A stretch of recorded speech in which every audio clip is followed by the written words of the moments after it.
masih memberikan kita kesempatan untuk bernapas, untuk bertemu dan berbagi bersama, berbagi ilmu, Bapak Ibu, berbagi pendapat nanti mengenai materi budaya positif.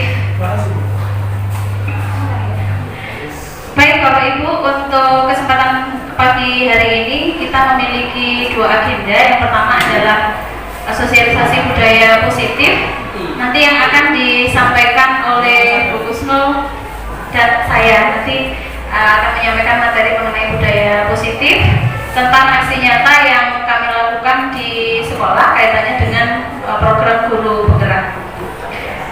Baik Bapak Ibu, untuk kesempatan pagi ini saya berikan kesempatan pertama untuk Bu Kusnul untuk menyampaikan mengenai budaya positif. Baik Bapak Ibu, budaya positif yang kami sampaikan di sini sebenarnya adalah berkaitan dengan disiplin positif. Bagaimana cara untuk mendisiplinkan anak-anak tanpa kekerasan. Kalau Bapak Ibu biasanya masih suka marah-marah tidak? Ya. Iya. Ya. Di sini sebenarnya ada yang ahli untuk masalah disiplin positif Bapak Ibu, yaitu Pak Yudan. Karena Pak Yudan di BK itu nggak boleh muntah-muntah anak, nggak boleh marahin anak. Itu kenapa BK itu harus menjadi tempat yang bersahabat untuk anak-anak. Nah, kami juga heran Bapak Ibu, kemarin ketika ada pretest yang menyampaikan kepada kami bahwa menurut kami disiplin itu penting. Anak-anak juga harus dimarahi supaya mereka tahu kalau mereka salah. Ternyata di program kurikulum guru penggerak, khususnya kurikulum Merdeka itu mengenalkan pada disiplin positif. Jadi kalau bisa anak-anak itu diambil untuk memiliki motivasi internal dari dalam, bukan motivasi eksternal. Ada pertanyaan selanjutnya Bapak Ibu, kalau Bapak Ibu kloster pagi itu karena aturan atau karena dorongan dari dalam diri Bapak Ibu? Aturan. Terlanjur install. Itu sama saja Bapak Ibu. Bu Kusnul kalau begitu motivasinya apa Bu Kusnul? Motivasinya masih eksternal itu ya. Kalau saya beda Bapak Ibu. Saya ngisi kloster itu karena disiplin dari dalam diri saya. Semoga Bapak Ibu percaya ya. Saya kira kalau nggak bisa absen ketakutan pada Pak Agung, pada Pak Herman. Iya sudah. Baik Bapak Ibu, kesempatan kami berikan pada Bu Kusnul. Silakan Bu Kusnul. Bismillahirrahmanirrahim. Assalamualaikum warahmatullahi wabarakatuh. Waalaikumsalam warahmatullahi wabarakatuh. Sedikit menanggapi Bu Eti, kalau masih ada motivasi ketakutan pada Pak Agung, Pak Herman itu berarti masih eksternal. Belum internal ya. Jadi kalau Bu Eti ngaku saya ekstrinsik itu belum berarti ya. Masih ada ketakutan pada orang lain. Intrinsik itu harapannya memang datang dari diri kita sendiri, bahwa kita melakukan ya atas kesadaran diri kita sendiri, itu konsep tertingginya. Cuma saya sendiri pribadi kalau ditanya lobster itu bagaimana, ya awalnya ya dipaksa lah, terpaksa. Ya buka-buka kemudian bisa jadi budaya yang muncul karena motivasi intrinsik tadi.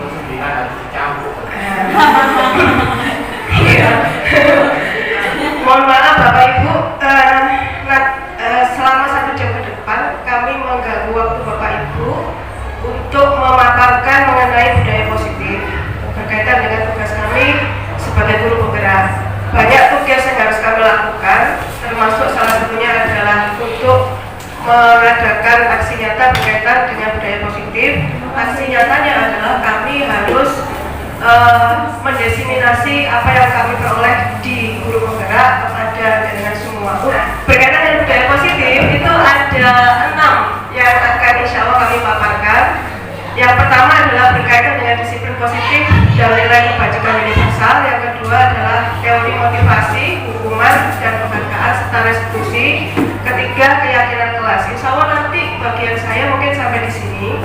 Kemudian nanti akan disambung dengan kebutuhan dasar manusia dan dunia berkualitas. Restitusi, ada 5 posisi kontrol. Ini tadi mungkin yang disampaikan oleh Bu Eti bahwa ada 5 posisi yang biasanya guru lakukan ketika seorang siswa atau murid melakukan kesalahan. Ya, ini nanti mungkin dijelaskan lebih lanjut lagi. Kemudian ada segitiga restitusi, yaitu bagaimana cara kita memanajemen anak supaya supaya ketika dia melakukan kesalahan itu yang terjadi nanti kesalahan itu akan membentuk kesadaran baru bagi anak, gitu ya. Nah, dan munculnya tadi motivasi fisik pada anak bahwa kesalahan itu tidak akan diulangi dan dia bisa memberikan solusi bagaimana cara dia supaya tidak lagi melakukan kesalahan yang sama. Nah, berkaitan dengan disiplin positif dan nilai kebajikan universal, moga-moga terbaca nih. Nah, ini kemarin konsep ketika kami ada ruang kolaborasi dengan fasilitator ya, ada kegiatan cobalah buka. Jadi konsepnya adalah Anda diminta untuk mengepalkan salah satu tangan Anda, di mana dibayangkan dalam genggaman Anda itu ada sesuatu yang berharga. Nah, kemudian temannya diminta untuk merayu lah supaya teman di sebelahnya mau membuka kepalanya. Nah, sedikitlah kita espeting sebentar, ya. Jadi katanya ke teman sebelahnya, siapa yang mau mengepalkan tangan sebelah bapak sebelah kiri atau kiri gua nggak ya? Yang sebelah kiri berarti ya. Yang mengepalkan yang sebelah kanan mungkin nanti yang merayu. Pokoknya yang mau caranya kudu dibuka tangannya maksudnya ya, bukan yang lain. Boleh contoh boleh nggak? Boleh. Tekan tangannya dulu. Oke. Apa ya? Bu, tangannya kalau dibuka cantik deh. Dibuka gitu. Soalnya beragam sekali. Bu, kalau mau buka itu saya kasih 5 juta. Super deal ya. Bu, kalau buka itu saya kasih rumah saya. Rumahan. Kalau dibuka kan rumahan. Ternyata cewek mati. Itu kira-kira Bu, Bapak bisa kita coba? Kira-kira? Oke. Kita mulai nih. Yuk, 1, 2, 3, monggo. Yang pertama.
Menawarkan ngajak ngopi, jadi ngopinya gratis juga ya, tapi saya ya nggak bisa lari dari godaan gitu. Ibu berarti nanti kalau nggak ada patung gampang, ajak ngopi aja, langsung mau. Ini kayaknya yang terakhir, mohon maaf karena keterbatasan waktu mungkin tidak semuanya. Yang terakhir kayaknya yang Bu Ulun ini paling susah kayaknya. Kalimatnya harus punya. Kira-kira yang dijadikan oleh Lili. Tadi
sesuatu yang kita inginkan. Kemudian ilusi bahwa semua penguatan positif efektif dan bermanfaat. Nah, yang tadi kita lakukan ya penguatan positif atau bujukan adalah bentuk-bentuk kontrol. Sehingga segala usaha untuk mengurangi murid akan mengulangi suatu perilaku tertentu adalah usaha untuk mengontrol murid tersebut. Dalam jangka waktu tertentu, Bapak Ibu, mungkin murid akan menyadari bahwa yang kita lakukan mungkin adalah sebuah bujukan, sehingga kemudian suatu waktu dia bisa jadi menolak hal tersebut.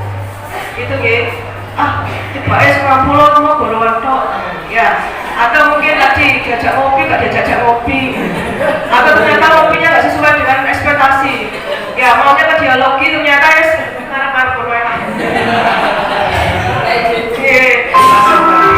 ilusi bahwa kritik dan membuat orang merasa bersalah dapat menguatkan karakter. Ini kadang-kadang yang kita lakukan sebagai guru. Sehingga kita bahwasanya biasanya mengontrol murid itu dari dinamika segala. Kalau begini, nah itu konsekuensinya.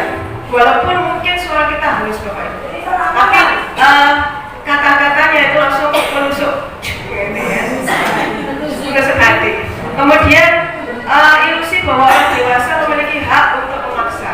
Biasanya kita sebagai guru pada murid kan saya punya power, saya punya kuasa. Kalau enggak nanti enggak saya kasih 90 loh, kan? Nah, bagaimana seseorang bisa berubah dari paradigma stimulus respon pada pendekatan kontrol? Stephen Covey menyatakan bahwa bila kita ingin membuat suatu kemajuan perlahan, sedikit-sedikit berubah sikap dan perilaku Anda. Namun bila kita ingin memperbaiki cara-cara utama kita, maka kita perlu mengubah kerangka acuan kita. Ubahlah bagaimana Anda melihat dunia, bagaimana Anda berpikir tentang manusia, dan paradigma Anda, skema pemahaman serta penjelasan aspek-aspek tertentu tentang realitas. Jadi yang kita ubah dulu adalah paradigma kita, bagaimana kita bisa kemudian merubah orang dan memunculkan motivasi intrinsik dari mereka. Nah, ini paradigma stimulus respon. Realitas kebutuhan kita sama. Nah, ini nanti kalau bisa realitas kebutuhan kita berbeda. Sehingga yang dimunculkan yang sebelah kiri kanan dari jenengan. Misalnya semua orang melihat hal yang sama. Nah, kita munculkan bahwa setiap orang memiliki gambaran yang berbeda. Kita mencoba mengubah orang lain dengan pandangan kita. Nah, berikutnya harusnya kita paradigma kita yang kedua adalah berusaha memahami pandangan orang lain tentang dunia. Kemudian semua perilaku memiliki tujuan. Jadi bukan lagi perilaku dulu yang dilihat sebagai kesalahan. Kemudian hanya Anda yang dapat mengontrol diri Anda, bukan orang lain yang bisa mengontrol diri saya. Jadi kalau tadi konsep utamanya itu sebenarnya kontrolnya kan pada yang menggenggam, bukan pada orang yang membujuk. Selama orang yang membujuk itu tidak bisa membujuk, ya tetap aja saya nggak akan membuka. Itu konsepnya, nanti bisa dilanjutkan lagi. Kemudian dengan kata disiplin, itu kan bayangan kita adalah sesuatu yang tidak menyenangkan.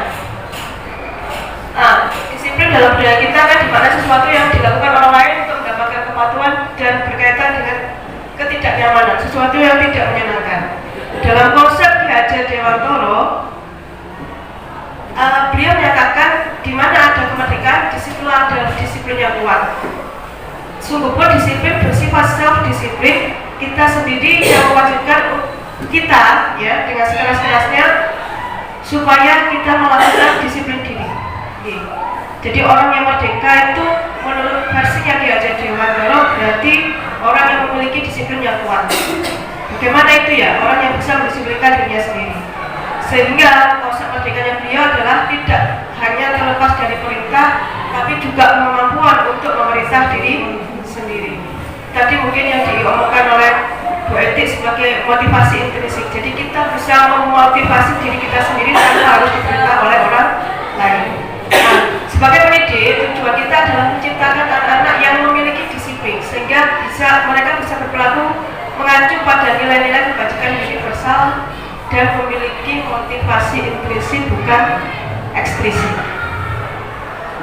Nah, apa yang dimaksud dengan nilai-nilai kebajikan universal? Yaitu nilai yang disepakati bersama, lepas dari bangsa, agama, bahasa ataupun latar belakang. Nah, nilai ini merupakan fondasi dalam berperilaku, sehingga konsepnya nilai kebajikan ini adalah sifat-sifat positif manusia yang merupakan tujuan mulia yang ingin dicapai oleh setiap individu. di beberapa institusi atau organisasi telah memiliki kebajikan yang diyakini dan disepakati bersama. Kalau kita nilai-nilai itu biasanya muncul dalam visi dan misi mungkin Pak Ibu Y, atau mungkin kita biasanya turun dalam prakarsa perubahan. Cuma di kita itu kemarin yang jadi PR kita bersama, ternyata visi dan misi itu harus dibicarakan bersama. Kemudian konsep visi dan misi itu haruslah berpihak pada anak. Jadi ketika turun dalam visi dan misi, semua konsep itu adalah konsep yang memenuhi kebutuhan belajar siswa dan berpihak sepenuhnya pada anak. Nah ini tadi Pak Agung kemarin, apakah pernah kita merevisi visi kita di sekolah? Itu pertanyaannya Pak Sri Saldo kemarin. Kita warisan, ya. Nah, salah satu yang disepakati dari nilai kebajikan sementara ini di Indonesia adalah profil pelajar Pancasila. Sebenarnya kalau di modulnya banyak sekali Bapak Ibu, nanti boleh sambil melihat modulnya boleh. Pinjam gitu ya, nanti saya intipin. Banyak sekali, tapi minimal kalau di Indonesia yang ada adalah saat ini sudah berkembang adalah kita berusaha menerapkan profil pelajar Pancasila. Ada 1, 2, 3, 4, 5. Insya Allah sama Pak Aku kelas 7-nya sudah ada P5, okay. Sudah berjalan insya Allah yang ini. Kemudian berkaitan dengan teori motivasi, hukuman, penghargaan, dan restitusi. Ini tujuannya Bapak Ibu. Okay. Kemudian ada 3 motivasi perilaku manusia menurut Diana Gosen, yaitu yang pertama menghindari ketidaknyamanan atau hubungan. Jadi murid kok kenapa patuh pada kita, bisa jadi motivasi awalnya adalah ini.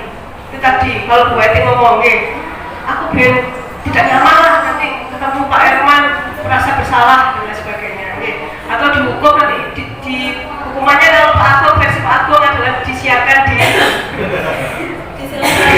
kalau saya cek saya kok aneh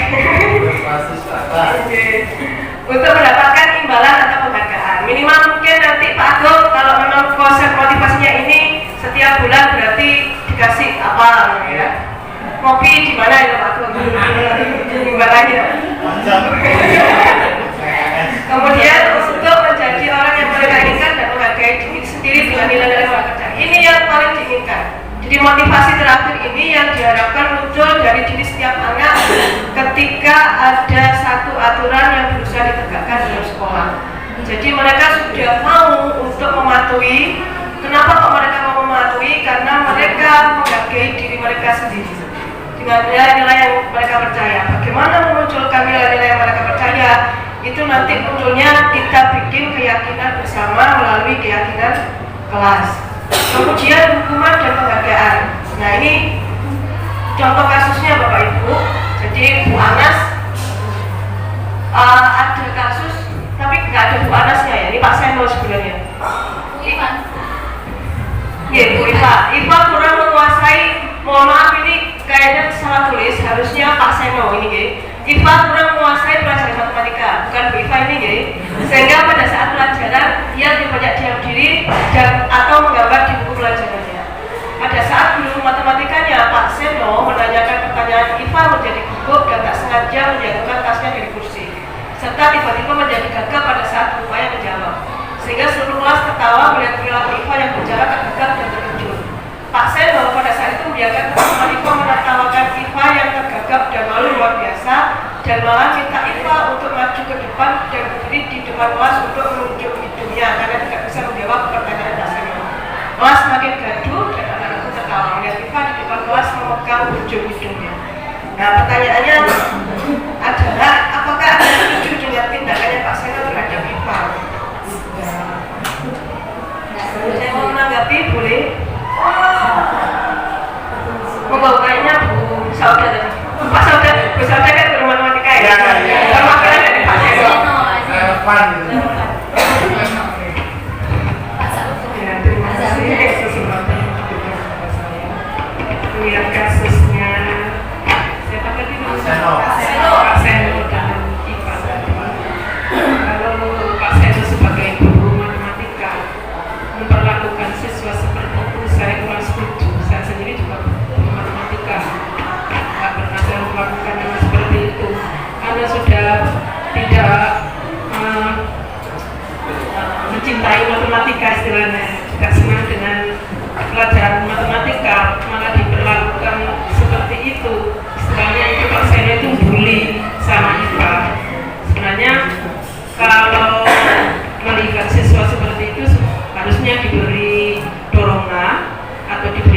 motivasi untuk selalu mencintai atau mencintai pelajaran matematika. Ya itu saja dari saya. Assalamualaikum warahmatullahi wabarakatuh. Waalaikumsalam. Terima kasih Bu Sauda, tidak setuju.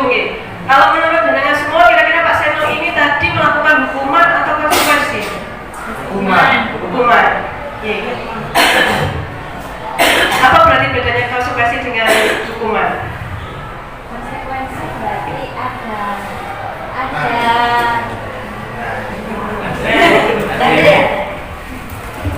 Ya, menurut saya kalau konsekuensi itu berarti sudah ada perjanjian kontrak belajar dengan anak-anak, tapi kalau hukuman itu punishment dari dirinya sendiri. Jawabannya 100% benar.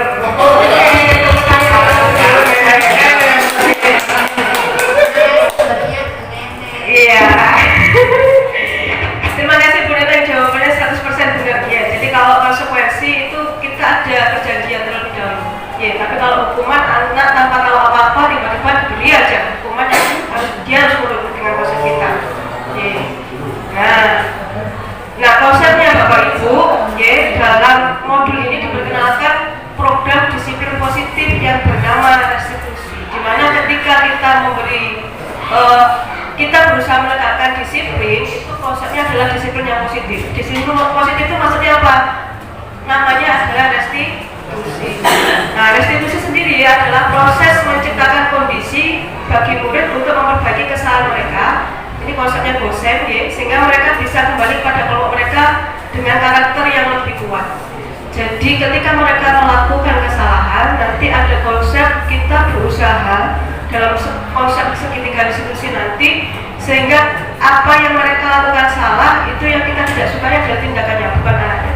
Kemudian kita berusaha untuk memperbaiki kesalahan mereka, sehingga kemudian ketika mereka kembali ke kelompok itu muncul keyakinan diri untuk memperbaiki kesalahannya dan memiliki karakter yang lebih kuat. Nah, ini merupakan proses kolaboratif yang mengajarkan murid untuk mencari solusi tadinya atas masalah mereka. Jadi bukan kita nanti yang mengirim mereka untuk kamu harus begini, kamu harus begini. Tapi konsepnya adalah bagaimana kemudian kita memunculkan dalam diri anak itu apa yang kamu bisa berikan, solusi apa yang kamu bisa berikan pada masalah yang sedang kamu hadapi, sehingga nanti mereka lebih motivasi intrinsnya akan lebih kuat. Nah, hukuman ini tadi, hukuman badannya adalah bersifat tidak terencana dan tiba-tiba terus mau maju aja, padahal tidak sesuai dengan kesalahannya. Kemudian anak tidak dilibatkan dalam konsepnya, diberi apapun harus manut, itu misalnya. Hukuman bersifat satu arah, biasanya dari guru kepada murid. Nah, konsekuensi yang dinyatakan oleh Bu Neneng tadi, suatu yang sudah terencana dan disepakati, sudah dibahas dan disetujui baik oleh guru dan murid. Nah, kalau ini Bapak Ibu, menurut jenengan hukuman atau konsekuensi? Mencatat 100 kali dalam buku, saya tidak akan datang terlambat lagi karena terlambat ke sekolah. Sanksi. Konsekuensi atau hukuman? Sanksi. Hukuman. Lari keliling lapangan basket 2 kali karena terlambat hadir di sekolah.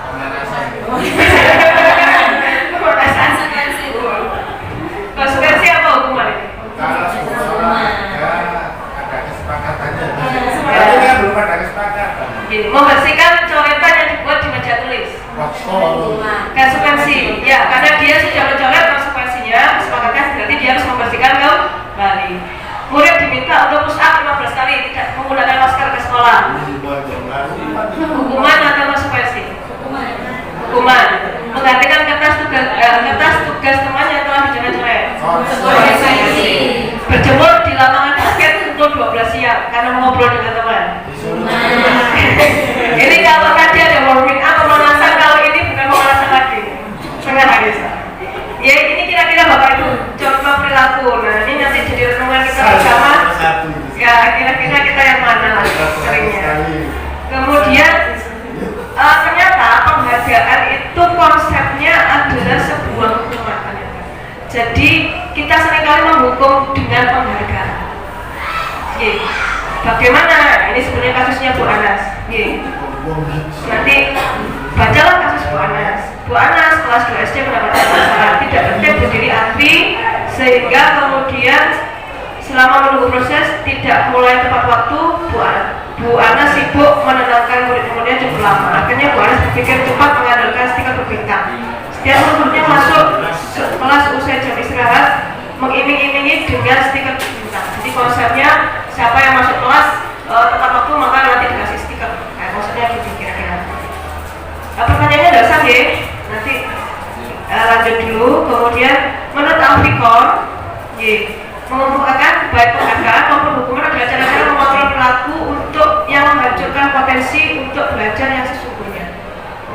Menurut saya ideal, tindakan belajar sendiri adalah penghargaan sesungguhnya. Jadi konsepnya dalam konsep penghargaan itu tadi yang seperti dinyatakan tadi, lambat laun konsep penghargaan itu hakikatnya adalah kita sebenarnya memberi hukuman yang memerantap. Kalau kita bilangnya sangat pas, ini pengaruhnya jangka panjang dan jangka pendek, Bapak Ibu. Penghargaan efektif jika kita mengingat soal melakukan sesuatu yang kita inginkan dalam jangka pendek. Tapi kalau dalam jangka panjang tidak akan efektif kembali. Penghargaan bisa merusak hubungan, penghargaan bisa mengurangi ketepatan, penghargaan bisa menurunkan kualitas, mematikan kreativitas. Menekan manfaatnya penghargaan, bukan keluar motivasi dari dalam diri sendiri. Kemudian penghargaan itu menghukum, itu tadi. Sebenarnya kita menghukum, tapi konsepnya seperti memberi burung di sangkar emas. Memasukkan burung ke sangkar emas. Jadi dia seolah-olah di dalam sangkar emas dia tetap tidak bebas. Karena dikasih penghargaan. Kamu kalau ini saya kasih itu ya, gitu rasanya. Tidak muncul karena diri dia sendiri. Nah, harapan besarnya adalah setiap kali melakukan sesuatu atau melakukan disiplin, siswa itu muncul motivasi dari dalam diri atau intrinsik ini. Kemudian restitusi adalah sebuah pendekatan untuk menciptakan disiplin positif.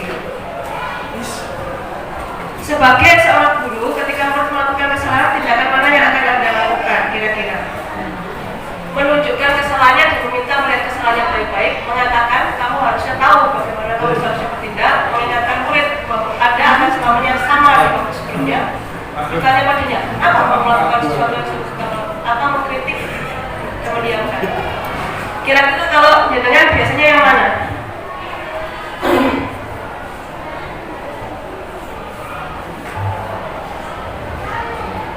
Pak Andri biasanya yang mana, Pak Andri? Nomor 3, Pak. Mengingatkan murid Anda.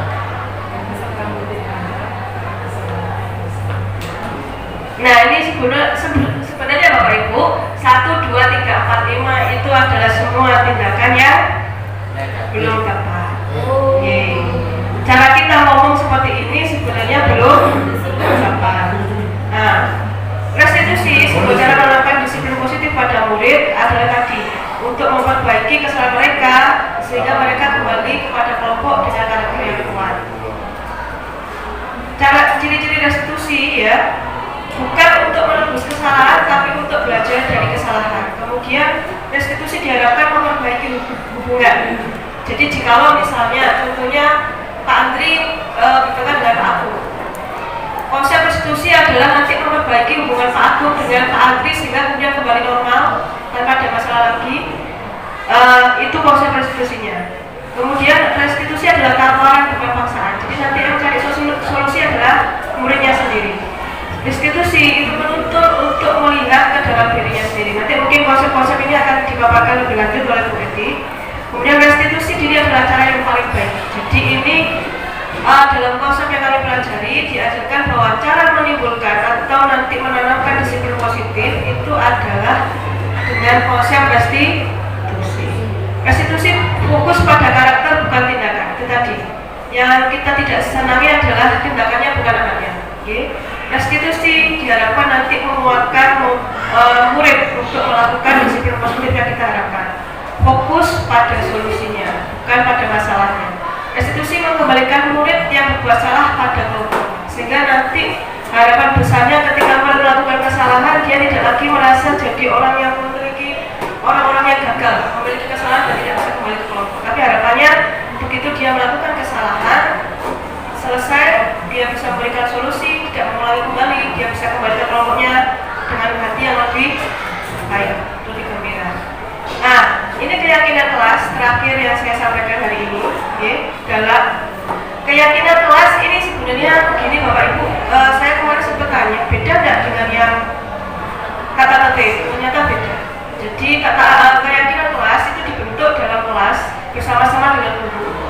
Yang memberikan adalah bersama. Jadi konsepnya murid mau apa, guru mau apa, itu kita kombinasi sehingga kemudian muncul konsep bahwa nanti motivasi intrinsik itu keluar dari mereka, karena mereka yang mikir, mereka yang meyakini, dan mereka yang melakukan. Nah, keyakinan dimaksudkan adalah nilai-nilai kebajikan universal yang disepakati secara tersirat, yaitu tadi hampir mirip dengan nilai-nilai kebajikan. Kemudian pembentukan keyakinan kelas ini bersifat lebih abstrak dibandingkan peraturan. Kemudian berupa pernyataan-pernyataan universal dibuat dalam bentuk positif, keyakinan tidak terlalu banyak sehingga mudah mengingat. Sebaiknya sesuatu yang dapat diterapkan di lingkungan tersebut. Kemudian warga kelas berkontribusi dan bersedia meninjau kembali keyakinan kelas dari waktu ke waktu. Contohnya adalah misalnya hormat, gitu ya, berkaitan dengan rasa hormat. Itu misalnya pernyataannya kami meyakini bahwa sangat penting untuk menghormati semua orang dan bahkan milik orang lain. Bekerja, misalnya kami meyakini bahwa sangat penting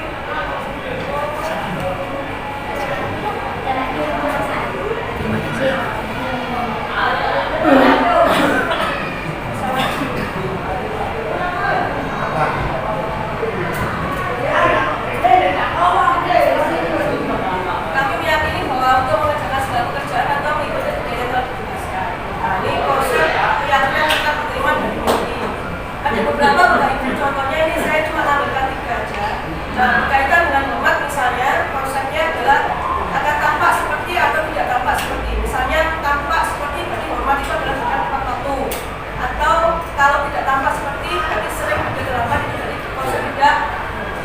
Monggo nanti konsep-konsep ini diteruskan oleh Bapak Ibu di kelas boleh. Misalnya hormat adalah menyapa teman guru setiap kali. Yang tidak adalah adil pada guru dan oke ya, ini nanti langkah-langkahnya kalau menjadikan boleh ke saya tentang konsep untuk membentuk keyakinan kelas. Jadi langkah-langkahnya, terima kasih Pak Atu. Guru akan membuat bagan berisi 4 kotak. Nanti ada guru tugasnya apa, murid itu tugasnya apa, guru tugasnya bukan, murid tugasnya bukan. Nanti yang diisi oleh muridnya dan gurunya. Guru mengisi bagian guru dan murid nanti mengisi bagian murid. Benar ya? Iya. Guru, saya suka agak. Guru bercurah pendapat dengan 2 cara, ya, mengajak murid berpendapat secara individu dan membagi murid dalam 4 atau 8 kelompok. Ini langkah yang terakhir, hasil dari curah pendapat didapat di dinding kelas agar dapat dilihat seluruh warga kelas. Nah, untuk yang berikutnya mulai dari kebutuhan dasar manusia dan dunia berkualitas akan disampaikan oleh Bu Betty. Monggo Bu Betty. Saya sudah lebih 4 menit. Yang mana? Oh, bikin resolusi. Oke. Baik Bapak Ibu, jadi untuk kegiatan hari ini sebenarnya kami berbagi apa yang kami alami mengenai budaya positif dan disiplin positif. Kemudian yang kedua adalah aksi nyata apa yang sudah kami lakukan berdasarkan panduan yang ada pada Learning Management System. Udah ketemu Bu Kusnul, video yang punya Bu Kusnul di YouTube. Sedikit komentar dari fasilitatornya ketika ini saya share, ternyata menurut beliau saya masih galak wajahnya. Jadi kurang Cetakan. bukan. Jadi konsep kurang ramah itu akhirnya nanti membentuk anak juga tidak semaksimal yang kita harapkan. harus ceria gitu. Ya, dalam ketika anak salah-salah kita tetap ceria. Oh, kalau itu ya. Dari tes coba itu. Tanggal 1 atau 2 Lagi itu. gue. Oh, itu juga sih. Iya, bergerak.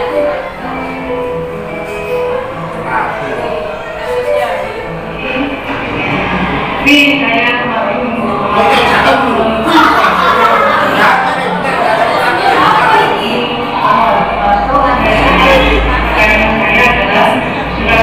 itu kalau sendiri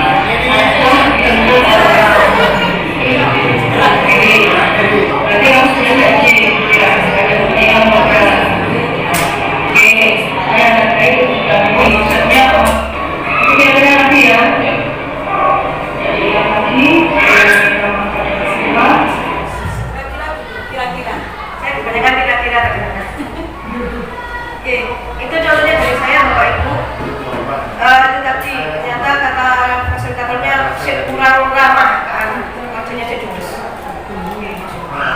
Saya lihat anaknya sebenarnya sudah mohon maaf ya. Macam bisa ada gitu harusnya ya. Ya, Bisa ada, bisa udah.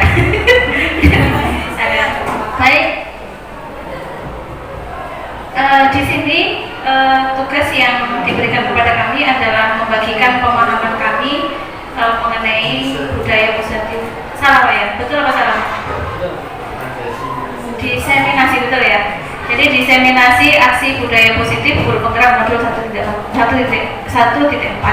Baik Bapak Ibu, yang mendasari saya tertarik pada materi ini adalah sebenarnya saya pribadi mengalami kesulitan mengenai budaya positif baik di kelas maupun di sekolah D, karena memang agak susah bagaimana kita bersikap itu dengan benar.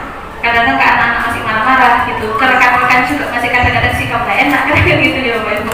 Jadi itu yang ingin sekali kami pelajari sehingga kami menjadi lebih baik. Kadang-kadang kami masih sering kali membuat orang lain merasa bersalah kepada kita. Jadi orang lain gak enak dengan kita, sesuai dengan aturan-aturan juga kadang-kadang tidak diikuti. Oleh karena itu saya bersyukur karena diberikan kesempatan untuk mempelajari mengenai budaya positif ini dan berbagi dengan Bapak Ibu. Baik, ini harus tampak sedikit ya Bu. Oke, jadi ini adalah biodata saya. Mungkin ada sampah ya. Kemudian budaya positif itu adalah budaya di mana semua orang yang berada di sekolah itu saling mendukung Bapak Ibu. Jadi mulai dari anak-anak, mulai dari seluruh rekan sejawat, mulai dari ditambah lagi dengan Bapak Ibu PTT dan tenaga sekolah, itu semuanya tenaga administrasi sekolah itu diharapkan semuanya saling mendukung satu sama lain. Kalau kita lihat di sekolah kita berapa persentasenya Pak Agung budaya positif ini, jadi kalau saya melihat belum 100% ya Bapak, belum 100% karena masing-masing dari kita masih memiliki hambatan untuk bagaimana caranya mendukung budaya positif yang ada di sekolah. Kemudian disiplin positif itu adalah suatu penerapan disiplin tanpa kekerasan atau ancaman yang praktiknya melibatkan komunikasi yang efektif antara orang tua, guru, dan anak. Ini yang berusaha kami lakukan Bapak Ibu. Kalau dulu ada masalah dengan Fahmi, mohon maaf 7C, saya selalu berkata tok wis timbang racun yang lain. Jadi awalnya itu kami selalu begitu, selalu Bu Pak Amil, Pak Amil daripada yang lainnya terkenal gitu. Ternyata Pak Amil sendiri juga tidak suka diperlakukan seperti itu karena dia juga berada sekolah di sini dan alhamdulillah kok sampai sekarang masih baik ya Bu. Berarti BK-nya yang hebat. Oke, jadi dengan disiplin positif ini saya menjadi menyadari, oh salah ya kalau saya dulu membentak Fahmi seperti itu, karena dengan kekerasan dia sudah dapat pendidikan kekerasan di rumah, kalau kita tambah dengan di sekolah maka tidak baik. Itu refleksi saya mengenai disiplin positif Bapak Ibu. Dilanjutkan dengan nilai kebajikan. Sifat-sifat positif manusia yang merupakan tujuan mulia yang ingin dicapai di setiap individu, seperti disampaikan Bu Kusno tadi, bahwa nilai-nilai kebajikan yang kita yakini itu yang ada di visi misi kita ya, di visi sekolah kita Bapak Ibu. Saya melihat Pak Agung, Bu Santi, sepertinya visi kita itu belum sepenuhnya cocok dengan ini ya Pak. Profil pelajar Pancasila ada nilai yang belum masuk. Iya Pak ya. Nanti sambil dilihat lagi ya, sepertinya ada yang belum masuk di situ.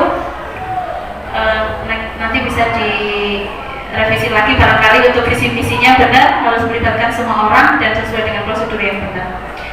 Kemudian beberapa nilai kebajikan universal yaitu profil pelajar Pancasila.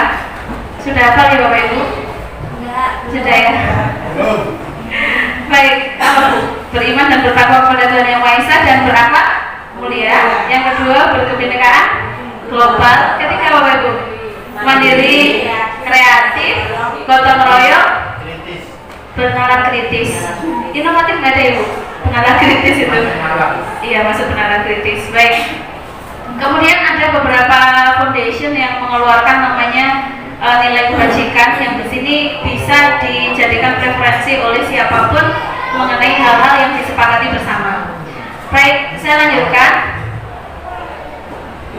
Kebutuhan dasar manusia, Bapak Ibu, seperti yang disampaikan Bu Kusno tadi, manusia memiliki motivasi macam-macam untuk melakukan tindakan dalam hidupnya. Saya pribadi merasa bahwa ya Allah masih sangat banyak sekali refleksi yang harus saya lakukan, bahwa kadang-kadang kita berbuat sesuatu itu bukan karena nilai yang baik dalam diri saya. Kadang-kadang masih berkaitan dengan ketakutan pada Pak Herman, ketakutan pada Pak Agung, ketakutan pada Bu Santi. Kalau saya meninggalkan sekolah itu masih ada Bu Santi. Jadi kemudian mohon maaf, kadang-kadang yang paling parah itu adalah ketika saya ingin dilihat orang lain. Itu Masya Allah susah sekali menghilangkan itu.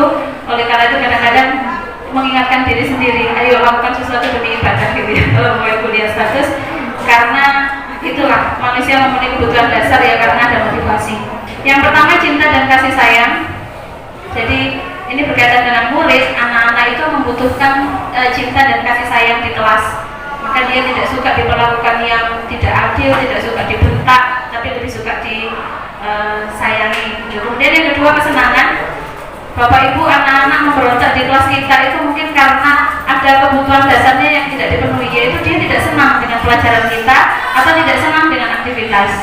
Pertanyaan Pak Ilham, kalau olahraga itu senang semua ya Pak? Alhamdulillah.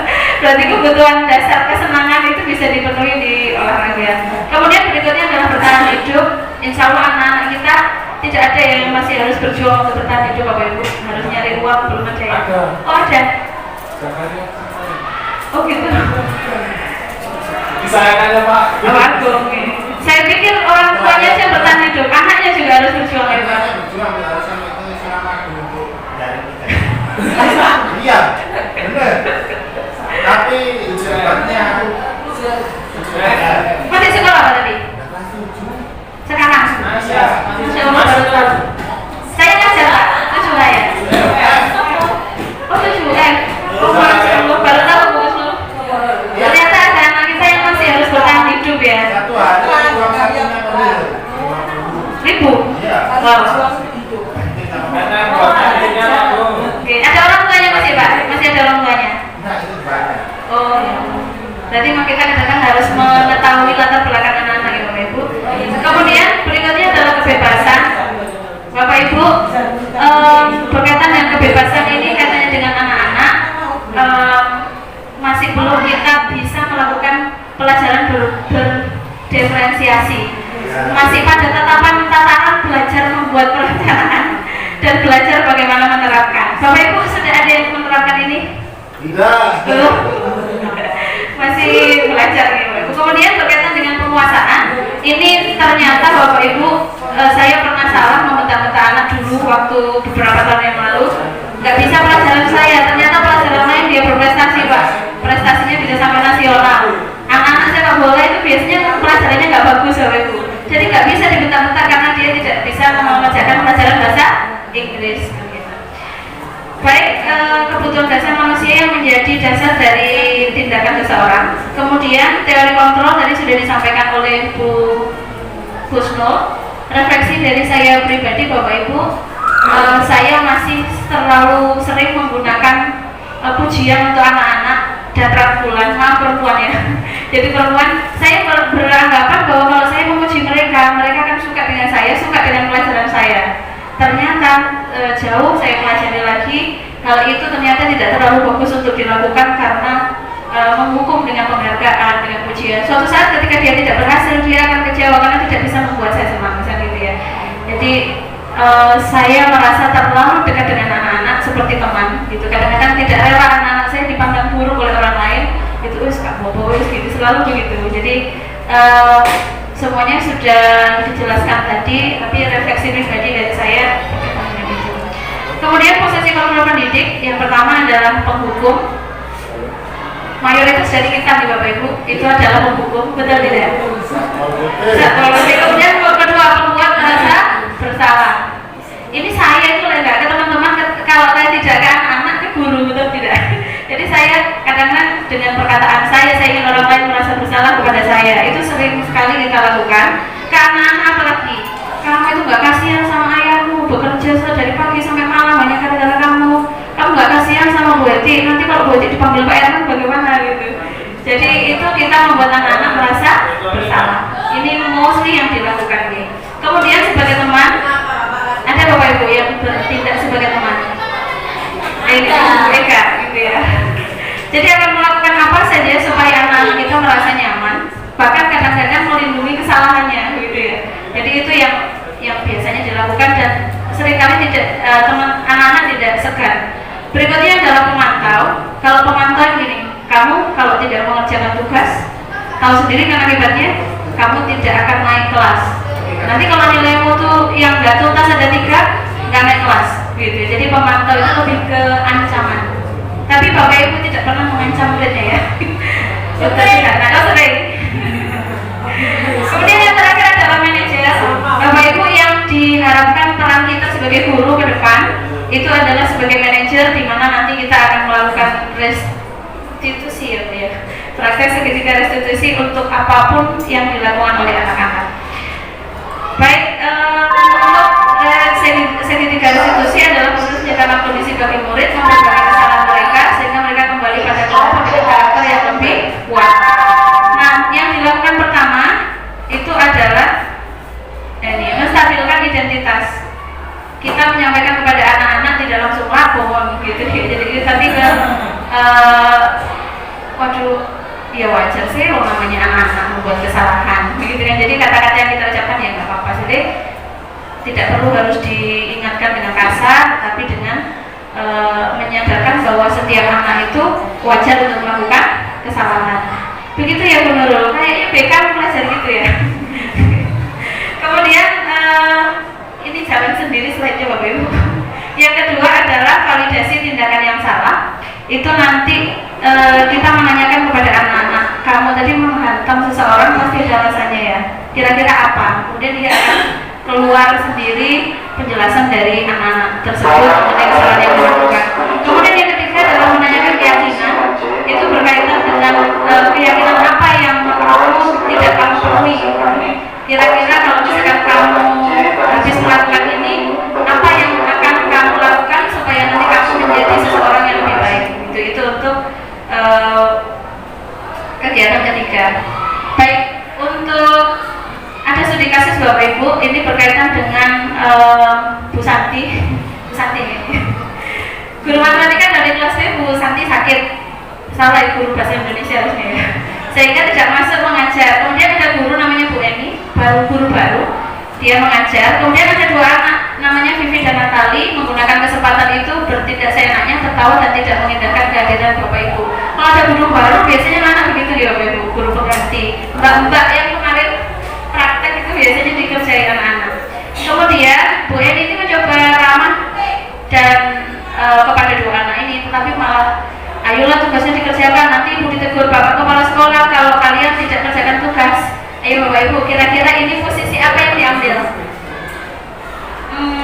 Penghukum, membuat merasa bersalah atau teman? Membuat merasa bersalah. Membuat merasa bersalah. Tolong bantu Ibu ya, jadi merendahkan diri. Namun Vivi dan Natali malah tertawa. Ibu santai aja Bu, nggak apa-apa gitu. Mereka tetap tidak mengerjakan tugas, malah ngobrol. Keesokan harinya Bu Santi memanggil Vivi dan Natali serta menanyakan tentang laporan Bu Eni. Bu Santi menanyakan apakah mereka bersedia memperbaiki permasalahan yang ada. Vivi dan Natali sempat ragu-ragu dan membela diri, namun akhirnya mereka mengatakan mau minta maaf. Bu Santi menanggapi bahwa tindakan itu boleh saja dilakukan. Apa yang mereka bisa lakukan untuk menggantikan rasa tidak dihormati Bu Santi, baik Bu Wiwi maupun Natali mengakui bahwa perilaku mereka tidak sesuai dengan keyakinan kelas. Bu Santi melanjutkan kembali apa yang mereka lakukan untuk memperbaiki masalah, apakah ada gagasan. Kemudian yang diusulkan ini kayaknya udah sering kali latihan segitiga restitusi anak-anak Ibu ya, jadi idenya bisa keluar. Mereka akan mengadakan diskusi kelompok dengan teman-teman sekelasnya. Yang mereka pilih adalah penerapan keyakinan kelas, terutama tentang sikap saling menghormati. Usulan kedua adalah mengirim email pada Bu Eni tentang gagasan tersebut. Mereka memberitahu Bu Eni bahwa telah memberitahu kepala sekolah Pak Hasan bila lain waktu ketiadaan guru, maka mereka akan mengusulkan Bu Eni sebagai guru pengganti gitu. Jadi supaya nggak marah lagi. Kemudian di kelas berikutnya mereka akan jauh menghormati Bu Eni. Itu Bapak Ibu salah satu contoh yang fungsinya sebagai manajer. Mohon maaf, yang jadi manajer Bu Santi atau Bu Eni Bu? Bu Santi. Ya, memang Bu Santi cocok jadi manajer. Oke. Baik, analisa langkah-langkah restitusi. Jadi menstabilkan identitas. Di sini Bu Santi mengkonfirmasi laporan Bu Eni tidak sembarangan marah, tetapi mengajukan beberapa pertanyaan. Kemudian identifikasi tindakan yang salah. Vivi dan Natali merasa bersalah pada Bu Eni dan mau minta maaf. Ini karena slide-nya jalan ya Bu.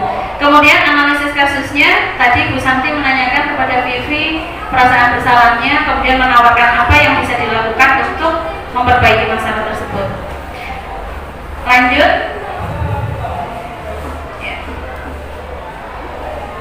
Ya, jadi posisi kontrol Bu Eni tadi membuat merasa bersalah. Nah, jika saya Pak Hasan, kira-kira kalau Pak Herman itu bagaimana ya? Apakah dia akan sependapat dengan langkah yang diambil Bu Santi, Bapak Ibu?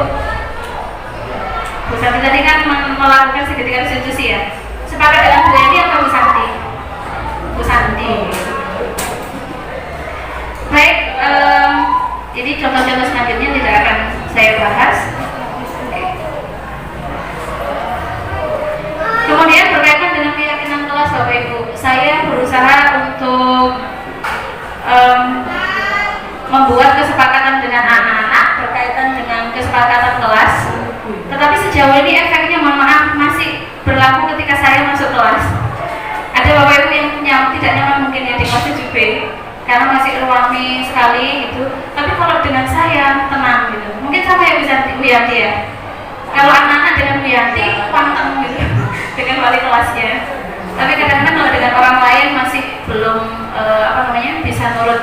Nah, saya berusaha untuk membuat keyakinan kelas berkaitan dengan penggunaan handphone. Kalau misalkan tidak pelajaran, maka handphonenya ditaruh di depan supaya seperti itu. Kemudian berkaitan dengan kalau kemarin ada orang tua yang WA saya berkaitan dengan Bu Eti, ada murid di kelas 7B itu yang sembarangan minum dari temannya itu loh. Jadi kayak ditaruh gitu, maka dia blok-blok gitu aja tanpa izin gitu. Padahal anaknya jijikan gitu. Berarti ini udah tahan sebulan, anak ini nggak tahan gitu. Jadi akhirnya membuat keyakinan kelas. Saya tanyakan apakah semua orang nyaman kalau minumnya itu langsung diambil gitu. Atau misalkan handphonenya tiba-tiba dipakai dengan teman lain gitu, ada juga Bu. Terus berikutnya apakah boleh apakah kalian nyaman kalau hotspotnya dipakai anak sekelas gitu.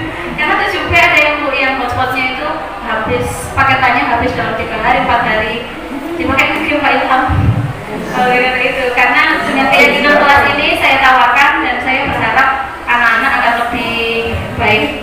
Kemudian untuk praktek selanjutnya ini di kelasnya Pak Ilham kalau nggak salah. Ini Pak kelasnya Pak Ilham ya Pak?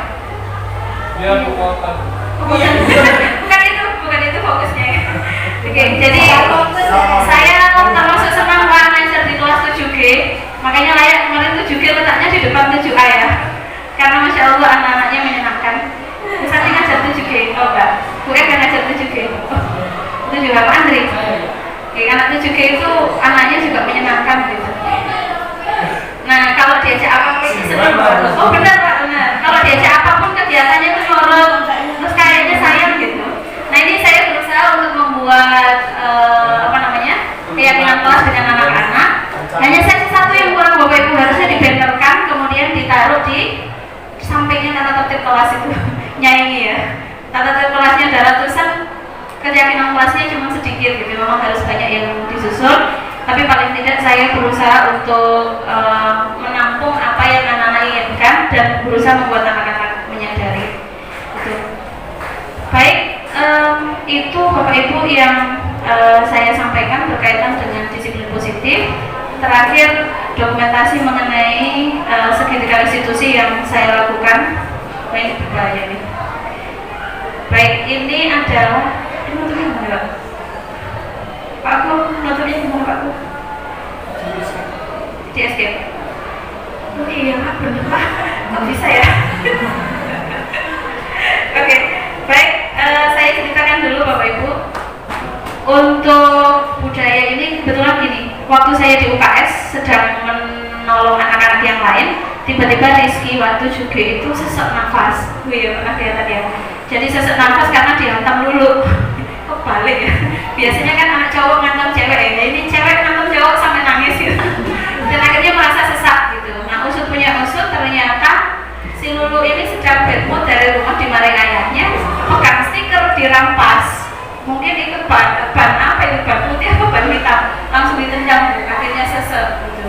Tapi seseknya saya pikir karena marah ya namanya, bukan karena penyakit sesek. Karena saya obati apa? Nggak ngefek Begitu istighfar,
mengajukan ini, Lulu minta maaf di depan teman-teman sekelas. Kemudian saya sampaikan, Dok, kamu kalau minta maaf di depan kelas itu kamu malu apa enggak? Mau, kalau nggak mau nggak apa-apa gitu. Karena kan segala sesuatu terserah dari apa yang kamu sampaikan tadi, mau minta maaf gitu. Kemudian ternyata enggak, Bapak Ibu, dua-duanya ternyata mau minta maaf, baik Rizky maupun Lulunya. Baik Bapak Ibu, mungkin itu yang dapat kami sampaikan. Dibuka sesi tanya jawab, Bapak Ibu.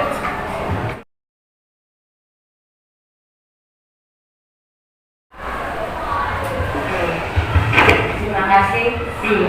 Tadi dari penjelasan disampaikan bahwa posisi guru adalah sebagai salah satunya sebagai manajer ya. Apakah tidak bisa atau boleh memilih untuk posisi yang lain selain manajer? Terima kasih. Iya. Baik, nanti Bu Kusnul juga menjawab ya Bu. Oke.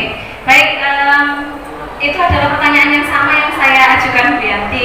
Maksudnya di sekolah itu kan ya harus ada tatipnya yang membuat anak-anak takut ya begitu ya. Tetapi ternyata karena akibatnya tadi bahwa anak-anak itu ketika dia takut, maka ketika tidak ada yang membuat takut maka dia tidak akan menjadi baik.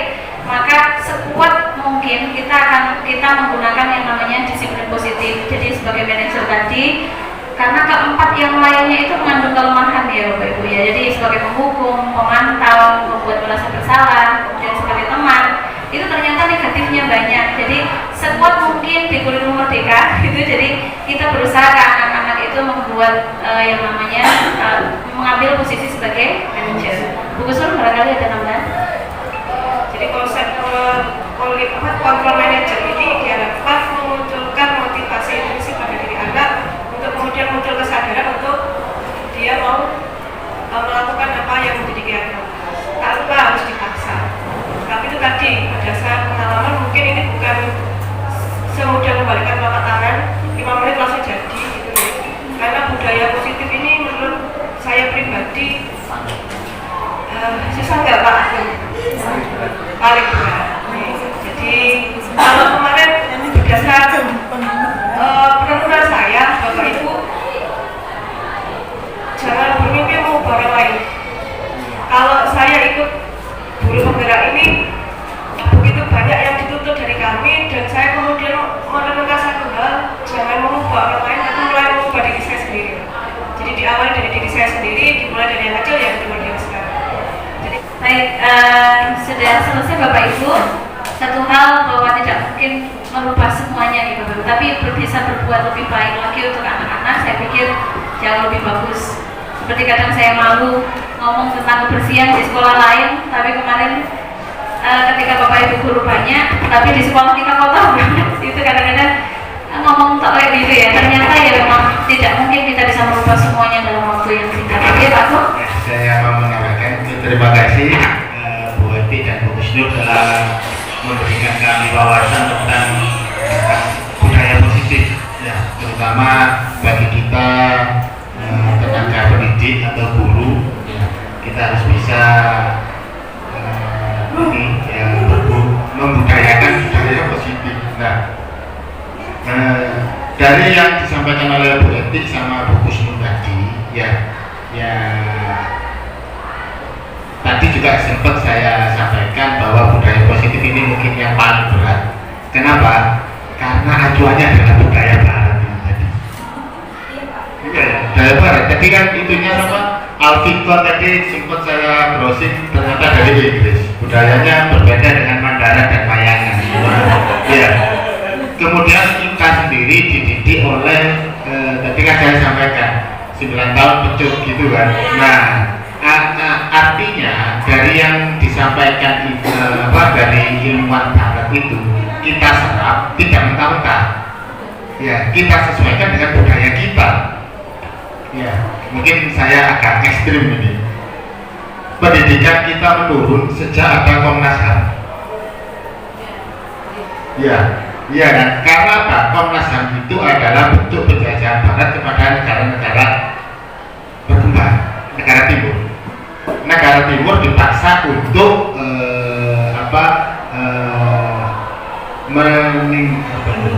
mengikuti dengan embel-embel hak asasi manusia. Ya, kalau saya biasanya HAM itu saya tambahi bahasa Inggris mengabdi.